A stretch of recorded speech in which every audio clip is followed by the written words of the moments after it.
Did you know that the Bones and Bobbins podcast is now on Patreon? Would you like to access bonus episodes, digital extras, exclusive merch, and more? Yes. Join us in the Curiosity Shop at patreon.com/Bones and Bobbins. Your generous support, yes you, helps make the show happen and will also earn you our very eternal gratitude and entry into our private Patreon-only Facebook group. Where all the secrets happen. Yes, all of them. Like, none of them. But maybe soon? Yes. We can change that.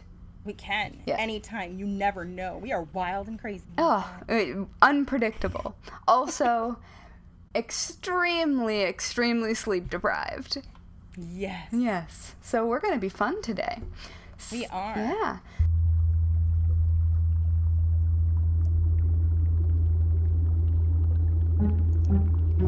In a dusty old shop on a forgotten old street, you'll find two witches with books 3 boxes deep. Next to rusty old needles and faded red thread, you'll come in for yarn, but leave with pigments instead. Whether poisons or patterns, we're always discreet, where creepy and crafty and morbidity meet. Welcome to the Bones and Bobbins podcast. So, hello, morbid makers. We are your slightly creepy, Mildly disconcerting, somewhat sinister, delightfully discomposed, opaquely odd, merrily and slightly punch-drunk morbid, and marvelously misanthropic hosts. and this is Bones and Bobbins, Season 1, Episode 10. You want me to put what in that bottle? I'm Haley from Red Handled Scissors and the Very Serious Crafts podcast. Hi, I'm Natalie from Uber Dork Designs, an official murderino maker. All right. So, how are you? I'm excited. I'm tired, but I'm super excited. Ooh, I'm excited Because- too. What are you excited about? In honor of our 10th episode, our first merch is ready. What?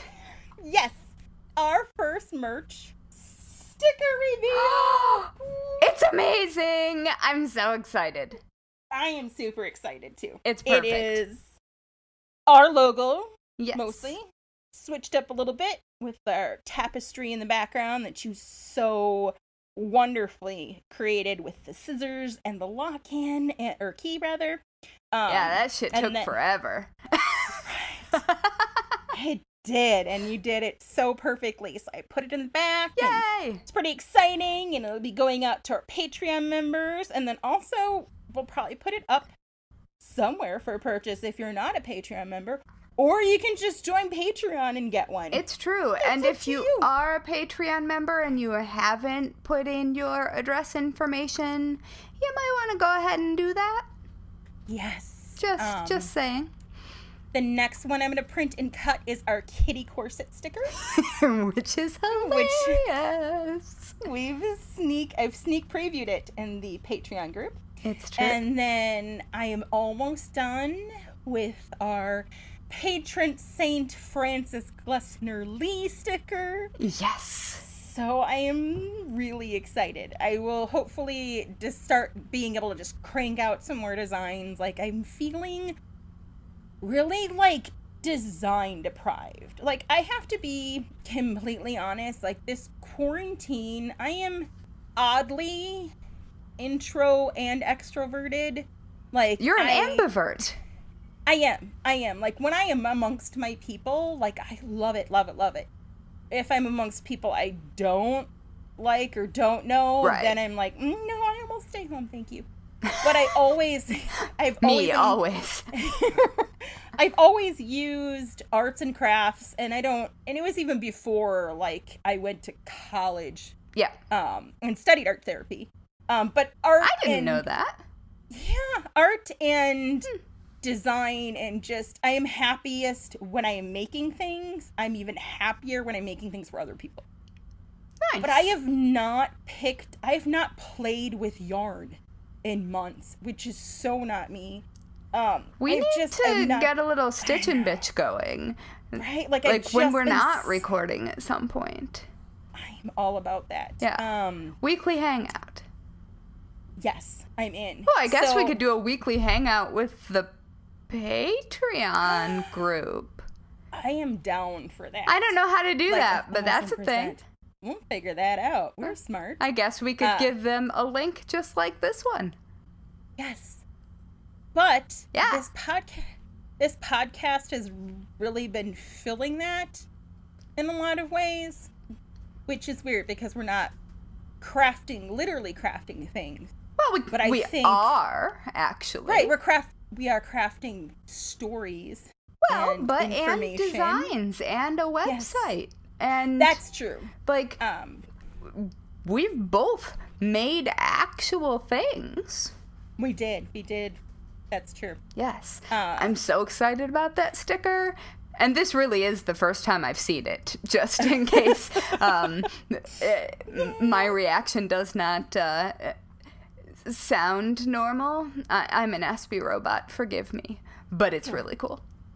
Bottom line, in honor of episode 10. Yes. Thank you. This fucking podcast is everything. And I love it. And I'm so honored to be part of it. Yay! I'm so glad that we started it. Mushiness. Same. So that's my roller coaster of a spiel for what's going on with me right now. I only have one thing going on with me. You have that one thing is huge though. I went outside today. Yay! And for those of you who are like, I am agoraphobic, and I think this is the 4th time I've been outside my apartment since March. Maybe 5th. I don't remember. But, so it was a big deal, and I dragged my ass out of bed at 5:30 this morning so I could put on all of my gear, my little, I got some kid sized masks because adult ones don't fit me, and they have planets all over them. And I also have, because I am crazy, I also wore a face shield. And do you know what it says across the top of these face shields? Oh, what does it say? Child face shield. I love that you're child size. But you know what? All of that gear was fine. And what I was doing was going on my normal morning run that I used to do every single day, generally speaking, rain or shine, for years before this pandemic. And I haven't done it since March. And I feel fucking great. I'm so fucking proud of you. I'm not going outside tomorrow, though. That's fine. But I have plans to do it on Wednesday. There you go. I mean, that's a huge thing to disrupt anybody's schedule. Yeah.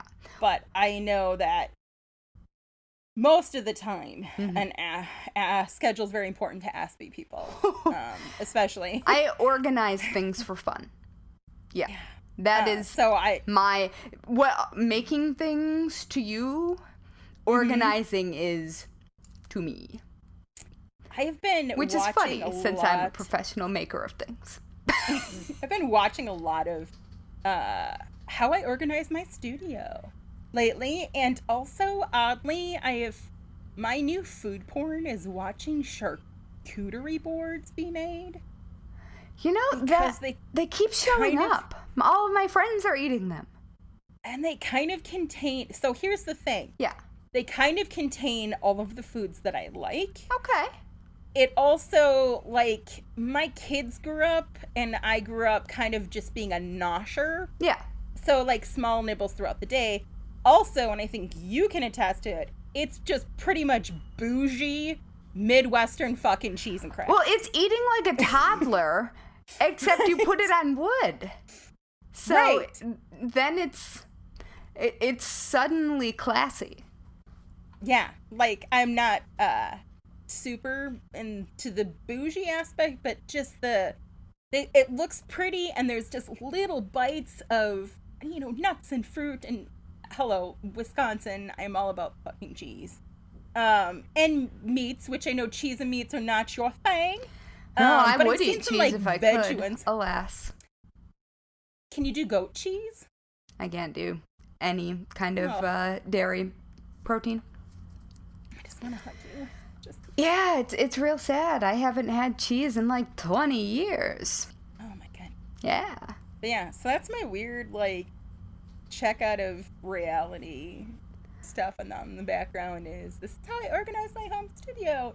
And because That just need stresses to do me out that. because I want to tell them how to do it better. Some of the ones that I've seen, they're heavy into the IKEA and container stores, which those tend to have a good grasp on stuff. Sure. Do you know I've seen what? that the application process for working at the Container Store is the hardest hiring process I have personally ever been through for any job? Oh my goodness, I did not. Yes. I don't know if we have a Container Store. I'm not allowed to go into Container Stores. I may have to order, although it's interesting because there's a lot of IKEA hacks. Yeah. That are similar of the Container Store, and I do love me an IKEA. But so I've been choosing wisely in my studio organization things. There's some people are like, no, you've got no business showing other people, and I'm not trying to be judgy, but nothing about that is good workflow. Oh boy. Yeah. Oh, and for the record, I did not accept the Container Store job. I got a much lower paying job in book publishing instead, because that's what I moved to New York to do. They came in, the offers came in the same day. Ooh. It's like, do I organize everybody's life who walks in the door forever? Or do I enter the disorderly world of book publishing? Yeah, that's a... Yeah, where You I chose worked wisely. in sales and marketing. So I talked to a lot of librarians. See, librarians are some of my favorite people to Oh, talk to. library conferences are amazing, and librarians will drink you under the fucking table. I have never in my life been to conventions that were so boozy. Like, we're talking flasks on the show floor. Bougie. No, okay, that And does by trump a bougie, good... I meant boozy. Too close. Too close. But also bougie. That does trump gamer conventions. Yeah. Because I've seen some fellow D&D nerds party it up after convention hours. They get pretty Oh, yeah. pretty silly. I mean, but I not have flask on the never floor. seen anything like librarian conferences. Like the Public Library Association, those women can throw down, and it's That's largely new goals women. now. See, and that would be a social function. Yeah. That I would not be looking for a pet. They to drank befriend. me under the table when I was 22. Ooh! And all I'm saying Nice. is that my order at 22 was 2 shots of vodka, a pitcher of beer, and a glass of water, which I would... Nice. You did not come to play. No, I would hit the 2 shots of vodka, drink the glass of water, and then drink out of the pitcher of beer because I'm classy like that. Also, it's hilarious when a 5-foot-tall woman is walking around drinking out of a pitcher of that's beer. the size of her. Yeah. Oh my goodness. I mean, beer steins are bigger than my head, so you can imagine how amazingly ridiculous that was. Yeah. See, now I kind of want to etch our logo on some beer stein. that is a thing that we can do. I'm looking at etching cream at this moment. You know who I would also party with? Is our Curiosity Shop members. Hell yes! Absolutely. We should totally take a little quick break of my rambling to thank all of our fantastic Curiosity Shop members over on Patreon and give a totally normal, not at all creepy, and fairly certain correctly pronounced, with love, to our newest members, Charlotte, Elaine, and Bex Trishelle. Well. Side note, Bex totally told me how to pronounce her name because she's one of my dearest friends and a super badass unicorn bitch, and I love her. But, so, yep. Welcome, Charlotte, Elaine, and Bexy Poo. Yay! Thanks, guys. Gals. Non-binaries. Whatever.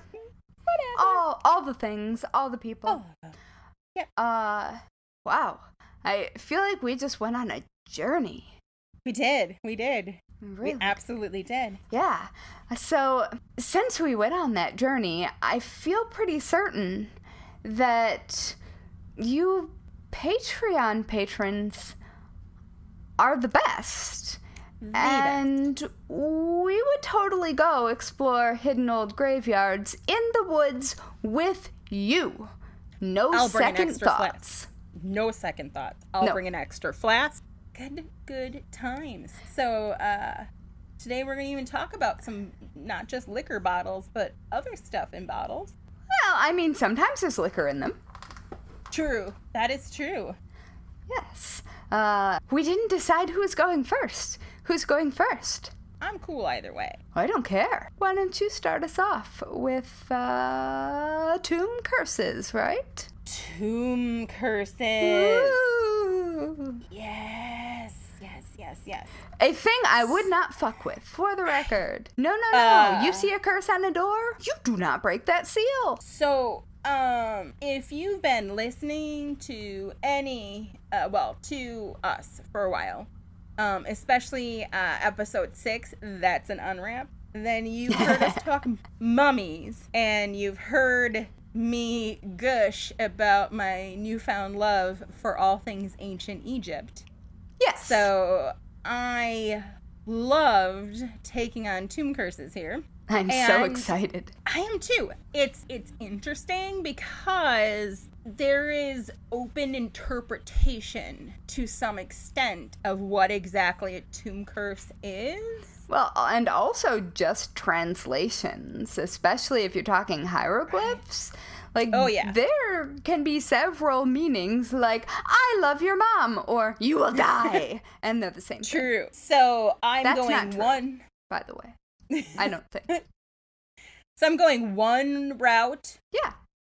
In this episode, and if you were tuning into our Patreon, I take on the other route there. Ooh. So, another thing that has been mentioned in our mummy thing is the care and prayer that went into the preparation of mummies. And how just fucking extensive and it's really beautiful. Moving. It's a beautiful process. The afterlife was given so much thought and care. That's where I fell a bit in love. It makes sense that they would protect them then, and the tombs that house them. Right. Today I'm going to talk about those protections, and specifically the curses. And also, like episode 6, the mummies and curses that I'm talking today are specific to the Egyptian culture. Okay. And before I dive in, I'm going to give a heads up, little warning. I'm going to be cussing out some more white people for colonizing and bastardizing ancient cultures they got no damn business messing with. So, and yet, we clearly come from those assholes. Right? Yep. Right. So we get to call them out on their shit, except they're dead. Absolutely. So yeah, well, I'll cuss their entire family generations deep on it. I don't care. I mean, unless their family's been doing the work. Right. That's true. Then we encourage. Yes. But anyway. So this whole show exists because we love us a deep dive. And yes. Each topic involves a fair amount of sifting through fact versus fiction And we're not going to discount the fiction because it's fun, but we also do our best to accurately cover things. So I decided to go from the standpoint of the first thing that pops into people's heads, usually when they hear tomb and curse together. At its most basic, a pharaoh or mummy or tomb curse is a curse alleged to be cast upon anyone who disturbs mummy of an ancient Egyptian, especially a pharaoh. But the curse doesn't care who you are. You could be a thief, an archaeologist, someone's grandkid. It is claimed to cause everything from bad luck to illness or death. Now, actual written curse... Right. I'm gonna touch on that. Sorry. That's okay. I enjoy your enthusiasm. Always. Yes. So actual written curses related to tombs and their contents are actually pretty rare. The reasoning being that, that kind of fuckery was pretty much unthinkable. In fact, it was thought to be dangerous to even just write about it. Now, they can most frequently be found during the Old Kingdom era, which I'm going to cover quite a bit, and that's about, or circa, for you historians and proper wordage, 2686 to 81 BC. The tomb of Ankh-Tophi, which was from the 9th and 10th dynasty, contains the warning, any ruler who shall do evil or wickedness to this coffin may Hemen, a local deity, not accept any goods he offers, and may his heir not inherit. Wow. Shit, man, they're messing with inheritance law? Yep, they're like you and your family. So they're of the, if they ain't doing the work, they ain't getting anything either. Oh, wait, and that's to a pharaoh. Yeah. So that one cares who you are, and also your kid's not going to be the next pharaoh? Oh, no, it's any ruler. So, yeah, in that one, it's a ruler. But the tomb of Kentika in Kehi, which was also the 9th and 10th dynasty, contains an inscription, as for all men who shall enter, this is my tomb. Impure there will be judgment, and end shall be made for him. I shall seize his neck like a bird. I shall cast the fear of myself into him, which is my new tombstone. Holy shit, badass. I would not fuck with her. Right? Him? Them. I would not fuck with them. Right? Curses after the Old Kingdom era are less common, though more severe. Sometimes more severe than that? Yep. Sometimes they invoked the ire of Thoth or the destruction of Sekhmet. Yeah. Zahi Hawass quotes an example of a curse. All right. Cursed be those who disturb the rest of a pharaoh. They that shall break the seal of this tomb shall meet death by a disease that no doctor can diagnose. Which is some pretty... Ooh, not just cure. Like, they got diagnosed. They were like, no. Like, I don't want them to be able to figure out what is wrong with you. Man, are these people responsible for endometriosis? Because that shit's rough and doesn't get diagnosed nearly as early as it should. I do not have it. I just have good friends who do. I blame that whole clusterfuck of not diagnosing and treating it responsibly on the patriarchy and the lack of attention to it is the female care. Fault. Right. They still don't know how lady bodies work. No. Yeah. That's a whole nother let's rant. not go down that rabbit hole. Woo. So, much like that mummification process I was talking about, protecting a tomb wasn't just for pharaohs. There are curses most commonly associated with them because, no one's trying to steal from a poor corpse. Unless you want to export the mummy for unwrapping parties. Oh, yes. Which we covered. They're very problematic. That shit's in here too, girl. Yeah. So if actual written proof of curses isn't all that common, then how did the mummy's curse earn its rank among the world's most famous curses and all of the mini stories, movies, and lore based on it? Short answer, fucking colonizers. So hieroglyphs weren't deciphered until the 19th century. Right. But Europeans started fucking with tombs long before that. Some mystery and some science, bad things happened to people messing with them, and word started to get around. Maybe don't mess with them then. Right? Just don't fuck with demons or remains. Like, No. Just simple stuff. No summoning, no Don't summon. exhumations. Right. So in 1699, Louis Penisher wrote an account in which he recorded how a Polish traveler brought 2 mummies in Alexandria via sea journey with these mummies in the cargo hold. Now, the traveler was alarmed by recurring visions of 2 specters, and the stormy seas did not abate. Oh, I've heard this story. Until the mummies were thrown overboard. Mm-hmm.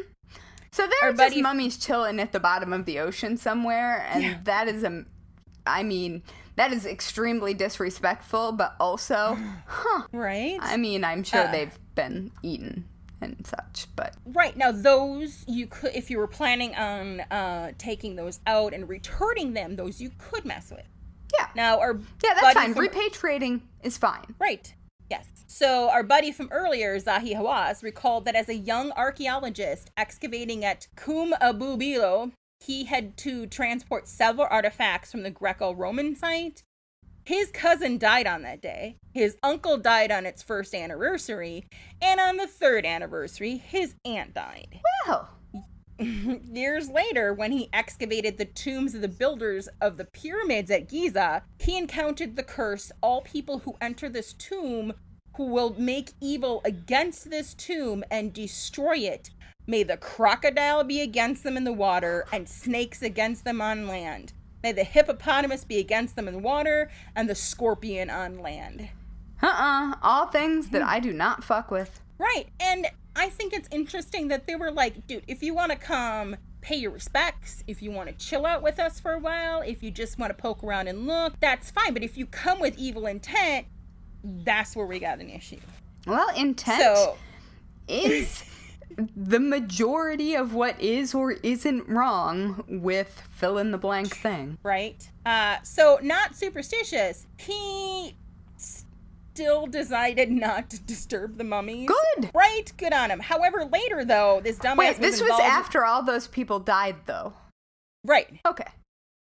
So he heeded the warning. Yeah. However, later, again, dumbass was involved in the removal of 2 child mummies from the Bahariya oasis to a museum and reported that he was haunted by the children in his dreams. No shit.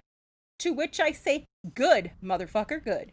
Yeah. And that also, phenomenon... didn't he learn the first time? And why apparently didn't not. he die? Why does his family gotta pay the price? Right.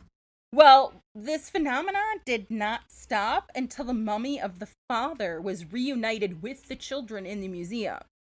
So he, in his infinite wisdom at this point, concluded that, hey, maybe mummies should not be displayed, though it was a lesser evil than allowing the general public into the tomb. He also recorded an incident of a sick young boy who loved ancient Egypt and was subject to a miracle cure in the Egyptian Museum when he looked into the eyes of the mummy of King Amros the First. Like you do. So, right, like, I would just be like... Those must be some eyes. They probably are, and let's face it, I would totally stare in those eyes and be like, you were an incredible human being, and I respect you and your people so much, and if you were to pop up and become alive suddenly, I would hug you. Like, I am in love with mummies now. Not scared. Mummies are humans. Right. I have no idea what they did or did not do in real life that was or was not a problem. But... True. But I'm down to high-five a sentient mummy, yeah.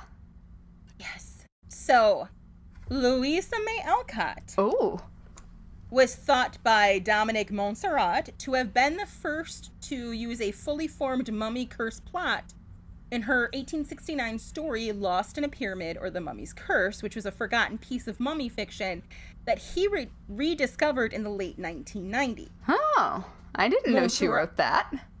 Yeah, well, Montserrat actually attributed the tales at all to the unwrappings parties of the day. So Well. yeah, yep, unwrapping parties. There we go. But then it turns out two stories subsequently discovered by this S.J. Wolf, Robert Singerman, and Jasmine Day. The Mummy's Soul, which is anonymously written in 1862, and After 3,000 Years by Jane G. Austen in 1868, have similar plots. Wait, Jane G. Austen? Yep, in which a female mummy takes magical revenge upon her male desecrator.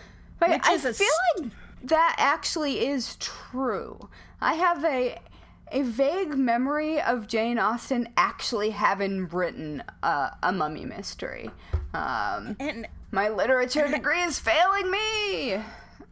I really gotta say that I'm super freaking impressed that at least two are female. One is obviously was anonymous, so in my head, I'm thinking female as well. Back in that time period, we're writing a revenge of a female mummy taking it upon her, male desecrator. I can get behind that plot line. Like, I think that's pretty amazing. Yeah, so Jasmine, I think she did. I think so too. Mansfield Park and Mummies by Jane Austen and Vera Nazarian. But is that like one of the Pride and Prejudice and Zombies though? Or is that actual? Do you know that series? Oh no, I did. I was in book publishing when that happened, so I definitely know that. Sorry. No, yeah, it looks to me like that's got to be a publishing thing. Anyway, if people happen to know, yeah, please. If Jane Austen wrote a mummy mystery, let me know. Yeah, bring that information forward. Yes, please. Yeah. So Jasmine Day argues that the modern European concept of curses is actually based upon an analogy between the desecration of tombs and rape, interpreting early curse fiction as proto-feminist narratives authored by women. The Anonymous and Austen stories predate the Elcott piece, raising the possibility that even earlier lost mummy curse prototype fiction actually is out there for discovery yet. Okay, so they do say that Austen did. Yes. I thought I remembered that. So how did this Pharaoh's curse really take off then? Well, enter King Tut. In his book, An Encyclopedia of Claims, Frauds, and Hoaxes of the Occult and Supernatural, investigator James Randi wrote, when Tut's tomb was discovered and opened in 1922, it was a major archaeological event. In order to keep the press at bay and yet allow them a sensational aspect with which to deal, the head of the excavation team, Howard Carter, put out a story. Oh, Carter. Yeah. I have feelings. I have feelings too. So fucking Carter put out a story that a curse had been placed upon anyone who violated the rest of the Boy King. Carter did not invent the idea of a cursed tomb, obviously, but he did exploit the shit out of it to keep intruders away from his history-making discovery. So there wasn't actually? Well, I'm getting into that too. I am sorry. I just keep jumping right Don't in. Don't be sorry. I'm so excited. I was going to say that denotes excitement, so I'm all about it. No apologies needed. So basically, giant publicity stunt combined with a little protection of its own. So, in fact, by this point, tombs of all royalty were said to have exactly the same curse and had been opened with no resulting evil effects. Howard Carter was far from alone in making an effort to scare away potential grave robbers with the threat of supernatural wrath. Again, I love when I find these little things. Indeed, a famous writer offered a very similar curse. Good friend, for less's sake forbear, to dig the dust and close it hair. Blessed be ye man that spares these stones, and cursed be he that moves my bone. That is William Shakespeare's epitaph, dating back to 1616. So, though he's one of the world's most renowned dramatists, he was not being dramatic when he wrote these words. He was trying to prevent his corpse from being dug up by grave robbers. So, which was a very real possibility. Exactly. Post-mortem theft, grave robbing, totally common during Shakespeare's time, and long before that. Yeah. So, whether Howard Carter, King Tut, or Shakespeare truly believed in curses is pretty much irrelevant. The important thing is that those who might disturb their graves believe them. Yeah. And it worked. Nearly a century after Tut's tomb was opened, many people still believe it. So, it is, of course, it helps that there are actual deaths that are deemed associated with the opening of Tut's tomb. And fairly so, some of them. Right. Now, Tut's glittering treasures made great headlines, especially following its the opening of the burial chamber, which was on February 16th, 1923. That's my birthday. Yay! Happy King Tut matching Wait, what? birthday. 1923, you said? Yeah. So good. Well, I was born in 83. There's Spooky. some numerology in there. I'm sure there is.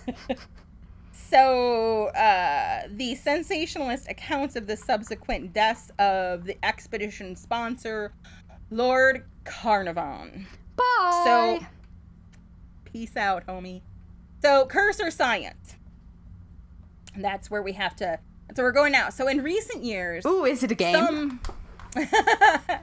Some have suggested that the pharaoh's curse was biological in nature. Mm-hmm. Could sealed tombs house pathogens that can be dangerous or even deadly to those who open them after thousands of years, especially people like Lord Carnarvon, who had a weakened immune system. Now, the mausoleums, as we What the covered... hell was he doing opening tombs in Egypt if his immune system wasn't up to snuff? Because I am sure he is white man and nothing can take him down. He is the ultimate source of power and truth. Malaria, motherfucker. Yes. I don't know So- if that's what he had, but... I'm not sure either. But, as we covered again in episode 6, mausoleums house not only the dead bodies of humans and animals, but foods to provision them for the afterlife. Right. Because they thought of everything. Which, again, amazing. So, lab studies have shown that some ancient mummies did carry mold, including Aspergillus niger and Aspergillus flavus, Mm-hmm. which cause congestion or bleeding in the lungs. Lung-insulting bacteria such as Pseudomonas and Staphylococcus may also grow in tomb walls. So, Oh, good. You can get a staph infection and black mold? right? Yep. Oh, So if so you, exciting. Can you imagine if one of the booby traps went off and you got an injury and then all of a sudden, boom, enters staph? Just saying. Well, Not it would probably not be antibiotic resistant. right. Oh my gosh, yeah, no, it would be a strand that they'd never dealt with. Well, but so- I mean, that can only be good. Hit me with some I'm saying. penicillin. Yes. It's never met it before. Right. They've not partied together. Don't yet. hit me with penicillin. I'm allergic. Yeah. But Duly noted. in theory. In theory. So these substances may make tombs dangerous. Some scientists seem to think they're not.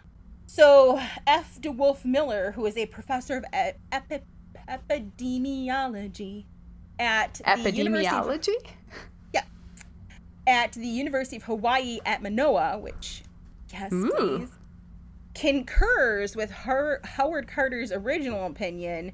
Given the local conditions, Lord Carnarvon was probably safer inside Tut's tomb than outside. I would think so. Upper Egypt in the 1920s was hardly what you'd call sanitary, Miller said. The idea that an underground tomb after 3,000 years would have some kind of bizarre microorganism in it that's going to kill somebody 6 weeks later and make it look exactly like blood poisoning is very hard to believe. In fact, Miller said he does not know of an archaeologist, or a single tourist for that matter, who has experienced any afflictions caused by tomb toxins. I still don't think they should fuck with them. No. So, leave them alone. Right? So that's just a brief blurb on the science behind the curses, and I totally encourage a deeper dive into that. And again, you know, there's more behind actual tomb curses, but most people associate tomb curses with the actual curses of the mummies themselves. So whether you believe in science, curses, or karma decided to punish colonizers accordingly, much like the movie Mummies, who invoke the malediction, the Legend of Mummies curse seems to be destined to never die. Well. And that's tomb curses, people. Okay. So, now that we've talked about very large containers that had possible curses on the outside, we're going to talk about relatively small containers that definitely did have curses on the inside. Whether or not they were effective, you could be the judge of that, but they were definitely intentional. So. Tiny curse talk. Yay! No, wait. No. I'm confused. I'm not sure whether to cheer for them or against them. Oh, that's true. All right, well, and it gets complicated for several reasons. Now, first, what the fuck is a witch bottle? You may be thinking.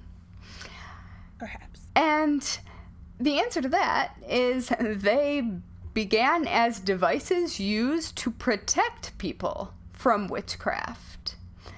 Oh. So when they were used by people who weren't witches, technically they're a hex-breaking spell. Yes. So like garlic around the neck against vampires? It's grosser than that. Oh, joy. Way grosser. And the name witch bottle also applies to bottles that witches use to cast spells, but that's more modern. Okay. And is definitely not talking about the same thing as a historical witch bottle.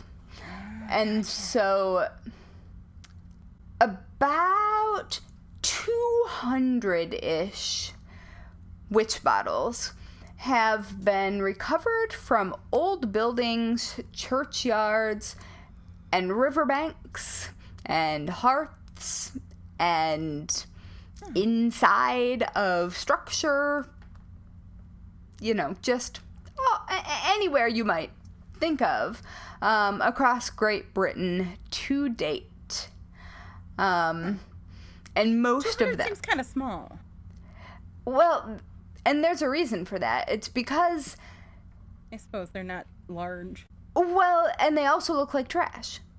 So you wouldn't necessarily know what one was, but we'll get there when I talk about what's in them, and that'll make a little bit more sense. So almost 200 exist in Great Britain, but fewer than a dozen have been found, or at least recognized for what they were, in the United States. So, early witch bottles were made out of salt-glazed stoneware jugs that were known as Bartman jugs. They were also quite delightfully known as graybeards, or less delightfully, as Bellarmines, after the Inquisitor, Robert Bellarmine. So, yeah, that's nice. I'm not really sure why these Bartman jugs were embossed with a bearded face, but they were, and they kind of look like Santa Claus. Yeah, so So that is a thing, and that's what the earliest ones were made out of. Later, the bottles were made from glass bottles and vials and pretty much whatever glass container someone might, like sealable glass container that someone might have lying around. They were thought to protect a building against evil spirits, spells, and witches. Sometimes they were thought to remove curses. And rather than being magical devices themselves, they are counter-magical, which, for a thing that is a literal spell, is an interesting way to describe that. Right? So let me get these straight. Uh-huh. These are the same assholes that would burn you for practicing magic, but are gonna practice magic to keep you at bay. Oh, I'm going there next, in fact. Oh, okay. So, sorry. Apparently, witches or folk healers made these devices for people that were meant to protect people from witches. And there's a lot of maybe either or with witch bottles. So I've also found reputable JSTOR journal entries that say families made them together. There are, like you do. I'm not sure that there were rules being followed about witch bottles, but they were definitely being made. So what do you want for Christmas this year? A witch bottle. You don't with want Santa one. on. Okay, so when were they used and what were they used for? Well, we covered that a little bit, but here's where I'm going to dive into it a bit further. So they were mostly used in 17th century England, and the first written historical record seems to be from 1681 in Suffolk, in Joseph Glanville's Seduscimus Triumphatus, or Evidence Concerning Witches and Apparitions. Is that still in publishment? Because that sounds amazing. I don't know, but I'm going to quote from it, so I'm guessing it must be. So there will be a few direct quotes, but I'm just going to hurry the story up a little bit because 1681 was a meandering year for writing, it would seem. So basically, this old man stopped into the house of an acquaintance to see how he and his wife were doing. Mm-hmm. Like you do when you're, passing a neighbor, whatever. The man was fine, but his wife was in, quote, a long time languishing condition. Which sounds pretty much like I've been in this whole quarantine period. But she was also being haunted by birds that flew around her face at night, interrupting her sleep. And apparently bird hauntings were a totally normal and not at all weird thing to tell some random dude who stopped in at your house. That's pretty much one of my worst nightmares. Yeah, it's the first thing I tell visitors. Birds flying at my face. No. Mm-mm. And so for his part, this random dude basically just shrugged and agreed that she was haunted. I mean, fair enough. Okay. Yeah. And so because this entire conversation was already completely normal to begin with, the old man also happened to know how to get rid of this haunting. Okay. So this is a direct quote from the manuscript. He therefore advised him being the husband, to take a bottle and put his wife's urine into it, together with pins and needles and nails, and cork them up, and set the bottle to the fire well corked, which, when it had felt a while the heat of the fire, began to move and joggle a little. But he, for sureness, took the fire shovel and held it hard upon the cork. So the urine was bubbling? Yeah, they put the bottle in the fire and then held the top on with the shovel. So continuing the quotation. As he thought, he felt something, one while on his side, another while on that, shove the fire shovel off, which he still quickly put on again. But at last, one shoveling the cork bounced out, and the urine, pins, nails, and needles all flew up, and gave a report like a pistol, and his wife continued in the same trouble and languishment still. And so I'll translate a little bit here, because at this time, English was still reasonably Germanic, and this is a very Germanic construction. So what happened was they continued holding the cork onto this bottle while it's in the fire, and the husband started feeling weird supernatural things. Oh, and ghosts in the blood, ghosts in the blood. Yes, and then he couldn't hold the fire shovel on the cork anymore, and it exploded indoors, throwing glass and urine and pins everywhere. So that's a party. Because it's a great idea to explode a witch bottle filled with needles and nails and urine indoors. Great idea. They're lucky they didn't get one in the eye. Well, they might have. I don't know. That's true. So the old man went away. Apparently being unimpressed. I don't know. But the next time he stopped in, he asked about the bottle of urine and sharp things. Finding out that it didn't go well, he dropped yet another chunk of occult knowledge on this family. I'm sorry, how's your wife's pee going? Yeah. So apparently, according to him, the ghost was just too wily, but that was fine. They just needed to, bump it up to the next level. Like you do. And again, quoting from the manuscript, "Take your wife's urine as before, and cork it in a bottle with nails, pins, and needles, and bury it in the earth, and that will do the feat." The man did accordingly, and his wife began to mend sensibly, and in a competent time was finally well recovered. Why wouldn't you lead with the burying? I'm getting there. Okay. Sorry.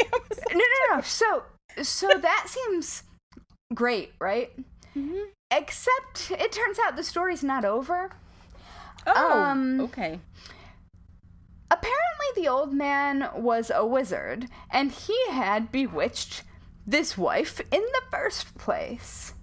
Oh, my. And so the counterspell, which was the witch bottle buried in the ground, also that wizard also killed, quote, that wizard that had bewitched her. Because I don't know. And they only found out that this old man, the wizard, was dead when his pissed-off wife showed up and informed them that they'd killed her husband. Oh, wow. Yeah. She didn't seem bothered by the young wife's bewitching. And really, there are so many ways to avoid bewitching people. that I'm not entirely sure why she needed to be bewitched to begin with.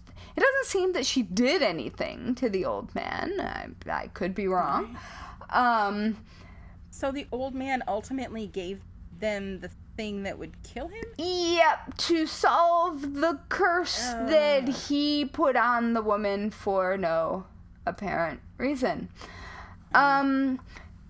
So my thought is, if you must both bewitch and visit the person you have bewitched, because you could have just not gone there.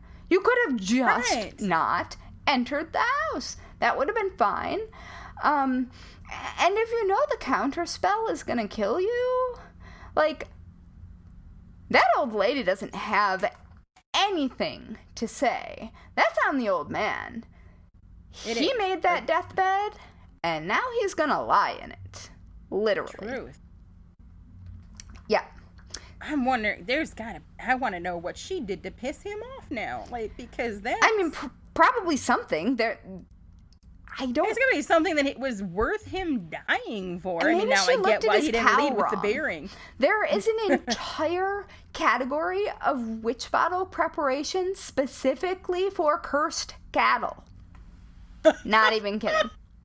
I love that. Yeah. So that is like a time period snapshot of a witch bottle in action. But even the time period snapshots don't really make sense next to each other often. So there are a bunch of explanations about what witch bottles were supposed to actually do. So one comes from Alan Massey, who was a retired chemist formerly at the University of Loughborough in the UK. And he says, quote, "During the 17th century, British people often blamed witches for any ill health or misfortune they suffered. The idea that the witch bottle was to throw the spell back onto the witch. And so the urine and the bulb of the bottle represented the waterworks of the witch, and the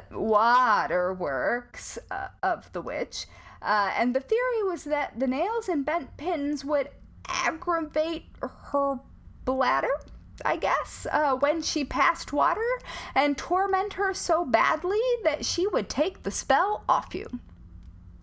So you're going to give a witch a UTI and be like, ha! Apparently. All right, then. Yeah. Yeah. So this one's also kind of fun. This is another way that witch bottles were, in theory, used. The witch bottle was usually made of pottery or glass and included sharp objects such as pins and bent nails. It typically contained urine as well, belonging to the homeowner, as a magical link to the property and the family within. For example, around the time of Halloween, homeowners might create a witch bottle to keep evil spirits from entering the home on Hallows Eve. Okay. Yep. So that involves fewer UTIs. It does. It also sounds of some very, very early marking of territory. I am fairly certain people, especially men, have peed on things that belong to them for the entirety of human existence. It's sort of like licking the cookie and then it's yours. Okay. So, what's in them? Yes. Tell me. We have a few bits and pieces, but early bottles almost always contained generally the same thing. So, the victim of the evil spell or curse, their urine, the hair or nail clippings of said victim, and a red thread from a Sprite trap.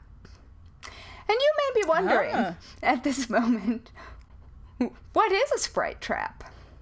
Well, Sprite is apparently an older word for like spirit or ghost. Okay. And a Sprite trap is a magical ghost trap. And so, without going down a rabbit hole that we could really go down, the ghost eventually becomes entangled in the red thread. I assume also maybe the curse got entangled in the red thread. I am unclear about this. Maybe the ghost was cursing you. I'm not sure. But the red thread was the thing that was holding the malicious energy. So you're taking that malicious energy and putting it with the urine and the clippings and the hair? Yes. So that's like power up. There was a lot of weirdness? Fire.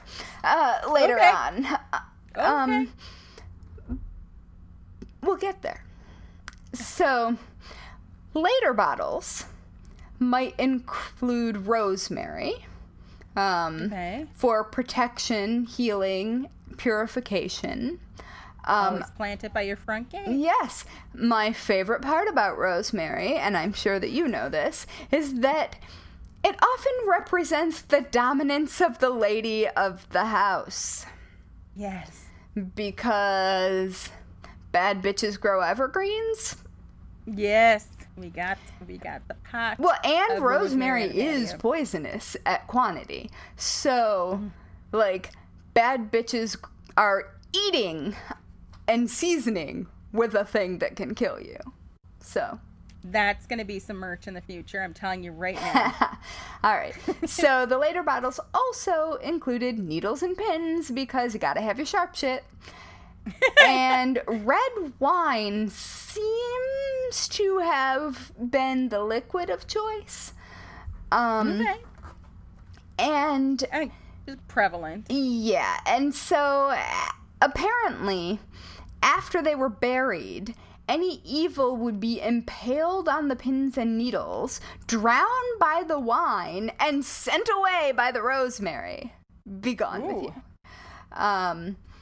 And there are lots of variations, and all of these are much more modern witch bottles. Probably not current witch bottles, because they aren't really made very often, because they'll probably hurt you. But you could also use seawater or soil or sand, stones, salt, vinegar, ashes, flowers, herbs, knotted threads, and a partridge in a pear tree. Because anything it can go in your witch bottle. It's like those clean out your fridge meals, I guess. I don't know. And so... I suppose it's the intent behind it, like any spell. Right. And I mean, knotted thread spells are a thing. So they are. Presumably you're doing one of those and including it in this thing. Again, just super funny. Yeah. The irony of... Exactly. And so, sometimes, instead of burying the bottle, you get to throw it in the fire and watch it explode, which breaks the spell and or kills the witch. Ooh, okay. I don't know.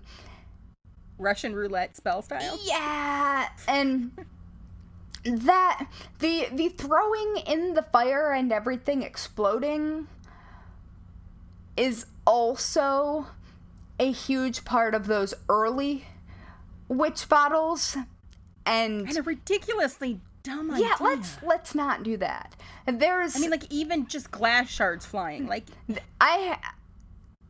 one of the books that I was looking into is called Encyclopedia of 5,000 Spells. And it actually has a warning about witch bottles.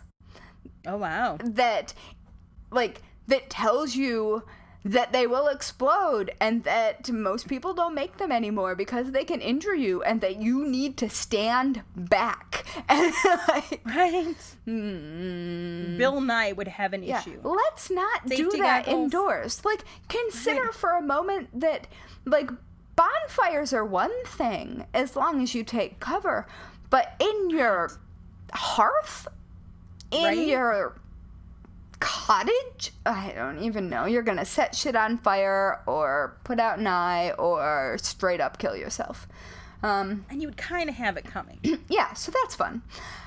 So, witch bottles aren't the only kind of bottled spells, nor are they the only kind of home protection spells. So, witch marks are a really common home protection spell that I believe predate witch bottles, and they are also often built into the structure of a thing, and they're pretty readily identifiable, and we should probably do an episode on those at some point. But you can also use protection oils on all ingresses and egresses. Mm-hmm. Or broom spells. I personally have a broom spell as a protection spell for my home. And Natalie, you can probably see it right behind me. I do see your broom, yeah. Mm-hmm. You could also put black moonstones in all four corners of your dwelling. Big ass chunk of black tourmaline or amethyst, that'll do it too. Yeah. And approximately 2 million or so more other things. But witch bottles, man, they were popular. I don't know. And so I would like to tell you about some of my favorite witch bottles that have been found. Ooh, tell me. I'm so excited. Okay. So, it might seem strange, but because most witch bottles were likely mistaken for trash or were broken, it looks like the first witch bottle to ever be scientifically studied was found by archaeologists from the Maritime Trust in Greenwich, England, in 2004. Wow. Yeah. And so it was buried 1.5 meters under the ground, which is about 5 feet, and I'm somewhat unclear about why they were down that far. Right. The maritime folks were maritime preservationists. So, I mean, and ships were buried. Like, that's a thing. Yeah. But, so I'm not really sure what they were doing. Calculations, perhaps, off? Yeah. But they x-rayed it and found pins stuck in the neck. And I like that their first thought was, here's a sealed bottle. And they shook it, and it slooshed around a little bit and jingled a little bit. And they were like, I know. We're going to x-ray this shit. And so they x-rayed it, and they found pins that were stuck in the neck.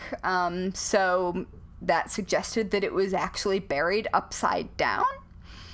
I couldn't find any information on why this would have happened. I mean, it would make it more structurally sound. It would. Because it's... But also, couldn't they have just stuck the pins in there before they corked it? They did. Oh, okay. They were inside. No, I mean, they were stuck in the bottleneck. Oh, okay. I thought it was like stuck into the cork. No. That would take a lot from the inside trajectory. Gotcha. They were stuck in like the bottleneck of. Right.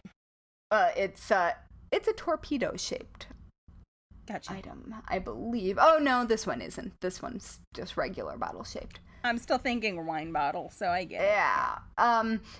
So once they saw the pin stuck in the neck, they're like, I know, tomography scans next. Ooh. I mean, they I must want have those been toys to play with. bored. I don't know. Right.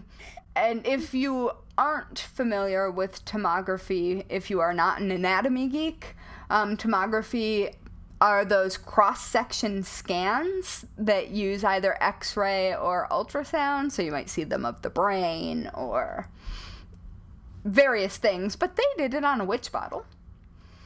Nice. Like you do. And they found that it was half filled with what would later be identified as human urine. Yeah. Also making an appearance were bent nails and pins, a nail-pierced leather heart, which is the most metal thing I have ever heard. Right? Yeah. Fingernail clippings, navel fluff. I'm real unsure how they knew that was that. Right? Yeah, whatever. And hair. There was also probably some sulfur or brimstone added because the chemical remnants of the breakdown of that was in the urine. So I wonder if they could extract DNA from any of that. From urine? No, from the hair. Well, I suppose if it had the root attached. That'd be a fun path to go down. I don't think they did, but maybe they did. I don't know. So, because these are scientists, or at least, I'm not sure if, they are archaeologists. So, they're scientists. I was making sure that they were not amateur archaeologists, which comes up later and is an interesting take on things. So they were also able to find out something about the person who had made it, or at least for whom it was made. The person who made it was a smoker because they found byproducts of tobacco in the urine. Okay. The well-manicured nail clippings also suggested that the person was of high social standing. So, interesting.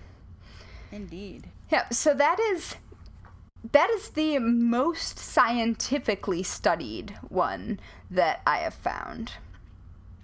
My next favorite is a witch bottle found in a pub in Northamptonshire, Britain. Anything found in a pub has got to be cool. Yeah. So it was found in a chimney as it was being demolished during the renovation of a former pub called the Star and Garter Inn, which is now a private home. Okay. Sounds like a bad idea, but all right. And this one is torpedo shaped, so it kind of looks like a sex toy. It looks like exactly what you think it does, or a darning egg. It could also look like an especially long darning egg. So it was probably placed in the chimney because the person placing it thought that the fire from the chimney's heat would bend the pins, which they believed would stop the witch from casting spells on its target. So apparently that's another thing. Okay. I keep getting these little bits and pieces of lore, and there don't seem to be any hard and fast rules for how they work. So this one was also still wax sealed, And... Which is interesting because of the heat. Well, it mustn't... I mean, brick is insulated. Really high up. Right. And I'm not sure where in the chimney it was. It didn't say. It had to be pretty high up. Yeah. But then I'm also not sure if what they mean is the hearth. Okay. Like, it's questionable. And some of the sources are too. So, another theory for why it was placed in the chimney was that it would stop a witch from entering the dwelling, because apparently witches like to enter buildings by way of chimney, which seems like a lot of trouble to go to me. That's a first that I heard, but, I don't think I have ever heard that either about witches. So I don't know if that's Mary Poppins style or if we're Santa styling it. I mean, I would certainly say that Mary Poppins is a witch. Definitely. Or Time Lord, because that bag is definitely bigger on the inside. Fair. Maybe both. Right? All right. So, next we go to a bottle from the U.S. Oh. And it's a Civil War era witch bottle. Okay. And so archaeologists from the William Mary Center for Archaeological Research, known as the WMCAR, and the Virginia Department of Transportation announced the discovery of a witch bottle on the site of the Civil War Battle of Williamsburg.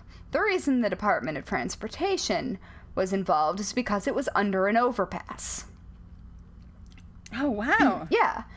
And so it was found near a hearth in a fort that was built by enslaved people for Confederate soldiers in 1861, and that fort was later taken over by Union troops.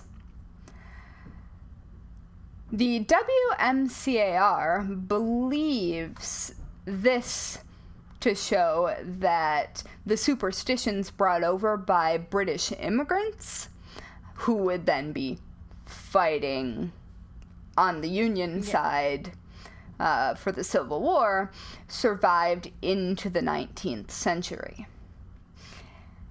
Now, the artifact was discovered at Redoubt 9, one of 13 satellite fortifications that were all originally built by enslaved people to protect Fort Magruder, which was the mother fort of these satellite forts, from Union assault.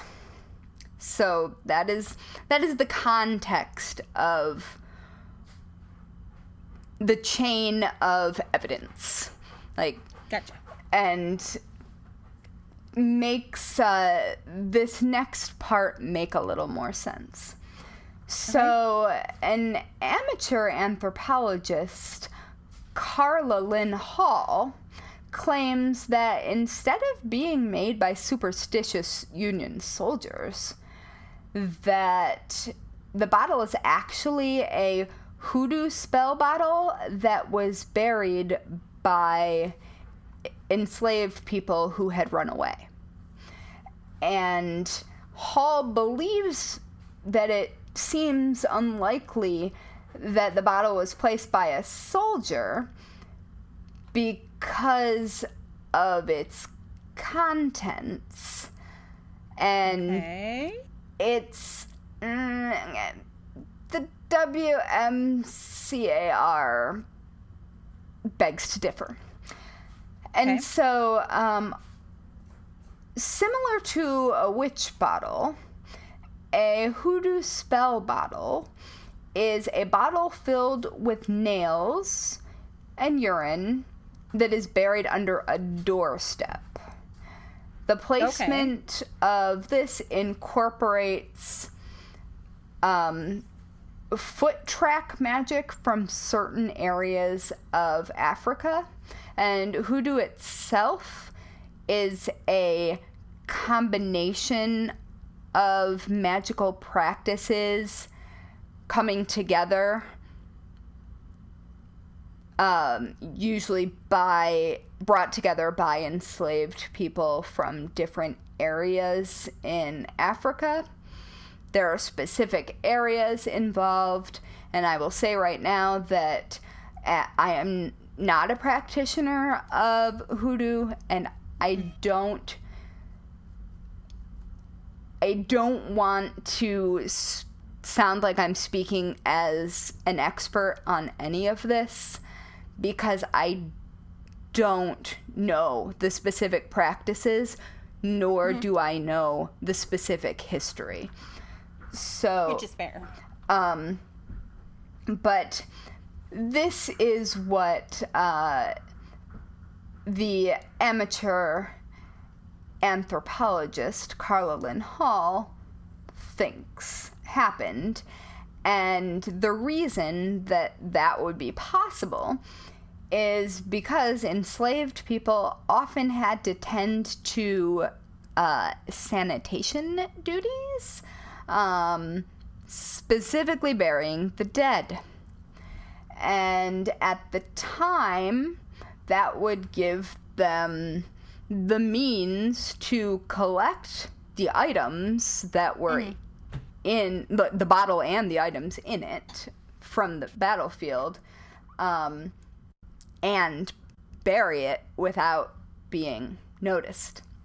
Okay. So I don't know the answer because I don't feel like there's enough in situ historical context to really make a solid guess, but it's possible that the actual team of archaeologists have a lot more information than was shared in many, many, many articles, some of which are in very reputable sources. So, and those are the ones that don't believe it was a hoodoo bottle? Yes. Right? Obviously I'm no expert either, but I would imagine, given the amount of archaeological activity on former battlefields and forts, and they wouldn't, I would think, they wouldn't have been looking for them. They wouldn't have been looking for them, but they would have probably stumbled across more than one. I don't know. If they were broken or they looked like trash. True. I mean, trash was buried. That's true. So, I don't know. It's complicated, and I don't have a good answer. But I could see making an argument in either direction, but I have to take a few more leaps to get to the hoodoo spell bottle explanation. But again, I also know very, very little about that magical tradition. So there could be something wildly obvious that I'm missing. Sure. Guess I would want to know more of the credentials of Miss Amateur Archaeologist, I guess. Yeah, I don't know. As to... So... It's interesting either way. Yeah. So my absolute favorite story of a found witch bottle is very short. It comes from the British version of Antiques Roadshow. Yes! When, while filming in Cornwall in 2016, one of the appraisers mistook a bottle containing urine, rusty brass pins, and human hair for old port and took a sip. And there is video of... Oh my god. Yeah, exactly. How dark was that urine, though? There's video of this expert appraiser being told what it is by an expert in that subject after everything had been tested. I want to look that video up because my God. I will link to it in the show notes. Yeah. How dark though was that urine? Because port is pretty dark. Well, I mean, it had rusty nails in it. Oh, true. I forgot about that. So, yeah. Good Lord. So also, though, drinking foreign liquids. It's not up there with summoning and desecrating bodies. And I bodies, don't think that part actually made it on the show. Just the later part, because I couldn't find any clips of the actual filming in 2016. I just found the 2019 clips of him learning about his mistake. That is amazing. Yeah. So, to wrap it up, I want to quickly talk about modern witch bottles. They've largely fallen out of favor because you're more likely to be injured by the bottle than by whatever curse you're trying to solve with it. I looked at several spells for protection bottles that were more involved than the ones that have been found that we've talked about, which seem probably more like folk magic and like local wise people as opposed to specifically witchcraft. But the spells that I looked at contain things like poisonous castor beans and mercury and broken glass to add to the nails and pins and God knows what that you're already putting in this glass-filled bottle with fill-in-the-blank bodily fluid, sometimes urine, sometimes menstrual blood. It depends on the point of that you are trying to make. Definitely not port. No, certainly not. And these no longer used very poisony spells, or hopefully no longer used. Don't use them. Right. Often, still, like the earlier ones, involved throwing a glass bottle filled with pins, needles, and glass into a fire to explode. Which, as we have earlier learned, is especially exciting when you're doing a version that happens indoors over a fireplace. So, that's fun. Definitely questionable life choices. Yeah. And so there are modern spells that are made in containers. Yes. But there's a lot more of them hanging out or possibly being poured as an offering, or maybe being ingested depending on what it is. But they're usually called jar spells, and there's significantly less fire and exploding and shrapnel. Yes. Yeah. Although that would be a good use for them during the Civil War. I mean...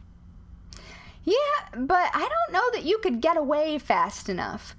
Because, True. I mean, this was trench warfare, but it was like the early trench warfare. Yeah. And, I mean, people were still walking up to other people and stabbing them with swords and bayonets and shit. Right. So, anyway, that is the very, very long and not at all complete look at witch bottles. That was exciting. And totally different than what I thought. Like, in my head, I've seen the little what would be more equivalent to jar spells, especially like on Witch Talk right now. There's a lot of little, you put this together and it's a little, you put it on your altar or you put it by your desk. And they're calling them, like, modern witches are calling them witch bottles. Often, like, that phrase is coming back into fashion. I think it sounds cuter. It does. It's, definitely not. But historically, they, are used against witches, not by them. So I still just find it really frickin' funny that, these people who are anti-witch are using magic against witches. And it didn't contain holy water. It was your urine. Like, I mean, it's not like you could get to the Pope whenever you needed a refill of holy water. Also, they weren't Catholic. True. I mean, we're talking about Protestant pilgrims. Holy water only a Catholic thing? Yeah, it's blessed by the Pope. That's how it turns holy. Huh. Yeah. And the Pope can mass bless gigantic tankers of water, and then the whole thing becomes holy water. That's so funny. Yeah, I don't know why I know that, having not grown up. Maybe Lutherans also do holy water? I don't know. I grew up pseudo-Catholic and I didn't know that, so. I grew up in the Baptist church, so we had water, but it wasn't that kind. Oh, yeah. This is the swimming kind. Well, sometimes it happened in lakes. There are indoor baptismals. There are. In fact, so the only time I ever stepped foot into Catholic Church anymore as adult is I would take the girls to my parents' church for the kids' Christmas Eve Mass. Sure. And we would go up into the crying room, and they were like, I want to say like 7 and 8, around there. And we were in the crying room, and people look at us like, your kids are a little old for the crying room. And I'm looking back, and I'm like, just hold on. They're new to this. And the first time, they were very upset there was no birthday cake. They were like, I thought this was a birthday thing. Where's the cake? And then the second time, my youngest looks over, and there was a baptismal pool there, which was not there when I grew up in that church. And thankfully this was before the mass had started, because she very loudly then declared, Mom, they've got a hot tub. And therein I looked at everybody who had glared at me for having older children in the crying room, and then went, nah, this is why my children are up here and not disturbing the mass below. Yes. Oh, that's funny. My most recent, I would say, encounter with the baptismal was picking up my CSA share at a church in Brooklyn, and the baptismal pool had been infested by mosquitoes. Oh, no. And so the entire church was filled with mosquitoes. No. It was really... I don't understand why they didn't do something about that, because it was that way for the entire CSA season. This was several years ago, but... I was going to say, I could see if they were having trouble getting holy water shipped in or whatever. I don't think... You fill a baptismal with, like, tub taps. Okay, then there's no excuse for that. Although I don't know what denomination this church was. So maybe they do need holy water, and they're like, oh, shit, we're not wasting that, even if there are mosquito larvae in it. I mean, they could have just gotten a bunch of goldfish. Take right care of that problem. Right? Just saying. Oh, that's super smart. Yeah. Nobody ever asks me. Weird. They should always, we've established they should at very least consult with us on most things. Yeah. I mean, they'd have to install a filter. because goldfish are messy, but they would take right care of that mosquito problem. You go to the Walmart and you get a couple of those 25-cent feeder goldfish. Yep. Somehow those always outlive every other freaking fish. And well, it's because they aren't bred to be structurally unsound. Right? That really is true. Fancy goldfish, their internal organs are a mess. Oof. Yeah.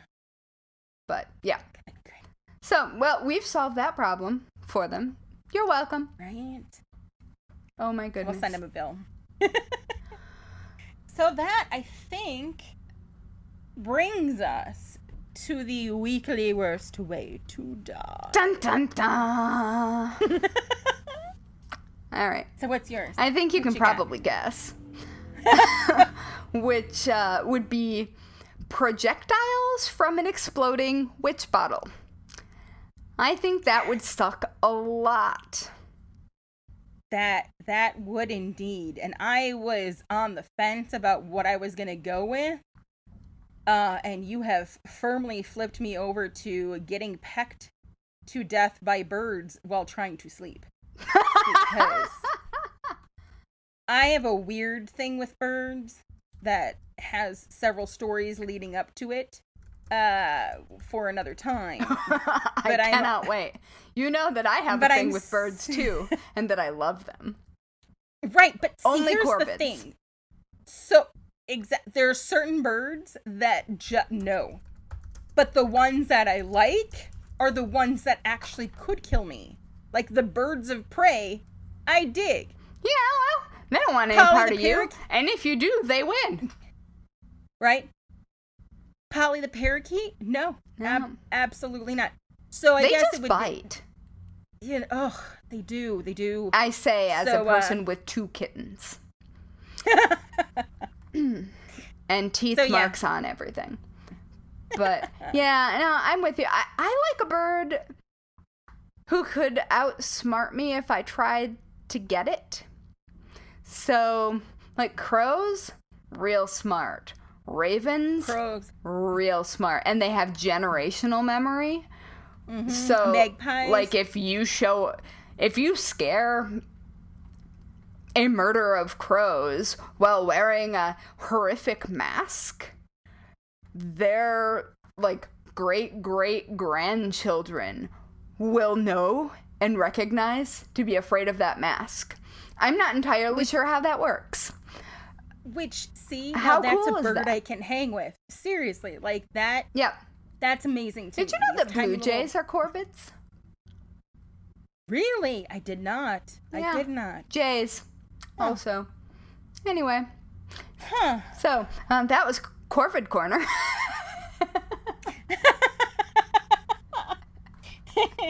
Hey, do you want to talk birds? Want to be spooky internet friends? Yeah. You can find us at Bones and Bobbins on Instagram, Facebook, and Twitter. You can also check us out at bonesandbobbins.com. Yes, that is true. All of it. Do come say hi to us on social media, please. Yes, please. We're very friendly. And also, like, our Twitter numbers are kind of embarrassing. Yeah. Anyway, and while you are making us feel a little bit better about ourselves, don't forget to rate and review this podcast. It pleases the internet gremlins when you do, and that's how we show up in recommendations so that other morbid souls, such as yourself, can find us. And then have Corvid Corner. Bring forth the morbid soul. And also lets us know if there's stuff we need to work on. Yeah. Please do. We take it all. Yep. Yes. So, on that note, let us leave you with some advice that you should never, ever forget. Yes. Lock your doors. And don't run with scissors. Yay! Each episode of the Bones and Bobbins podcast is written and researched by Haley Pearson Cox and Natalie Hoyce. Our music was composed by Loyalty Freak Music. You can find us on Instagram, Twitter, and Facebook at Bones and Bobbins. Subscribe now on Apple Podcasts, follow us on Spotify, or check us out wherever you listen to your favorite podcasts so you won't miss a minute of our strange and creepy content.